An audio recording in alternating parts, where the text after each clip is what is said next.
Shalom. Vamos a leer de las parshiot que ahora se encuentran juntas, que son Vayakhel y Pekudé, en la aliyá número 6 del capítulo 39, versículo 22 hasta el versículo 43, con el cual termina el capítulo 39. Leyendo en la Torá, aprendamos. Hizo el manto del efod obra de tejedor, tanto de lana celeste, la abertura del manto dentro de él como la abertura de una coraza. Un orillo tendrá su abertura alrededor para que no se desgarre. Hicieron en las orlas del manto granadas de lana celeste, lana púrpura, lana carmesí, lino retorcido. Hicieron campanas de oro puro y pusieron las campanas dentro de las granadas en las orlas del manto alrededor dentro de las granadas. Una campana y una granada, una campana y una granada en las orlas del manto alrededor para ministrar, tal como lo ordenó Adonai a Moshe. Hicieron la túnica de lino, obra de tejedor para Aarón y sus hijos. El turbante era de lino, las bellas tiaras eran de lino y los pantalones de lino eran de lino retorcido. El cinturón era de lino retorcido, lana celeste, lana púrpura, lana carmesí, obra de bordador, tal como ordenó Adonai a Moshe. Hicieron la placa frontal, corona sagrada de oro puro, y escribieron sobre ella escritura sagrada en relieve, Kodesh Ladonai.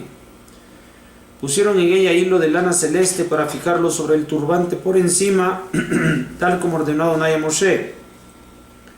Se acabó todo el trabajo del Mishkan, Ohel Moed, e hicieron los Bnei Israel tal como todo lo había ordenado Adonai a Moshe.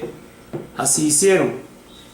Trajeron al Mishkan a Moshe la tienda y todos sus implementos, sus ganchos, sus tablas, sus pasadores, sus columnas y sus basas, la cobertura de piel de carneros rojizos, la cobertura de piel de tehashim y el velo para cubrir el arca del testimonio, sus barras y la tapa, la mesa y todos sus utensilios y el pan de los de fases.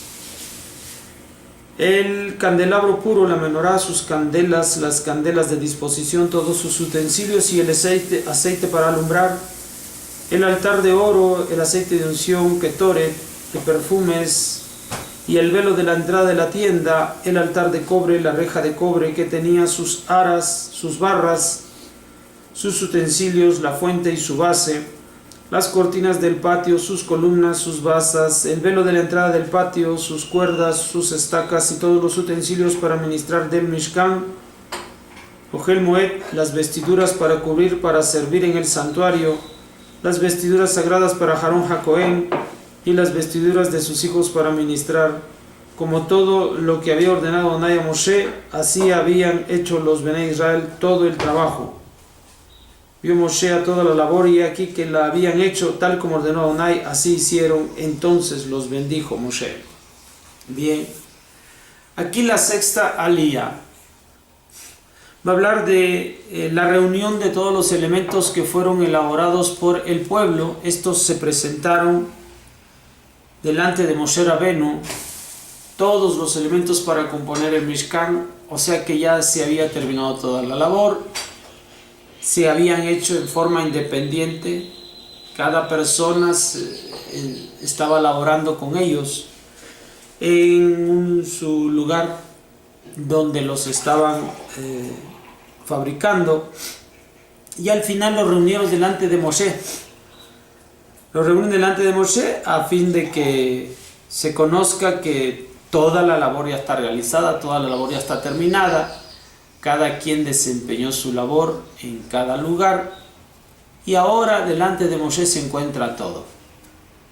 Esto es porque todas las partes están completas. Una vez que todas las partes están completas, se puede proceder a lo siguiente. Y esto precisamente nosotros aprendemos que solamente podemos iniciar una tarea para cuando ya tenemos todas las cosas listas.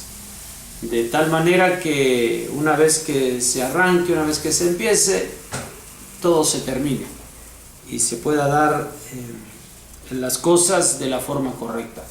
Cuando nosotros no tenemos todos los elementos necesarios para iniciar una labor, la labor puede quedar incompleta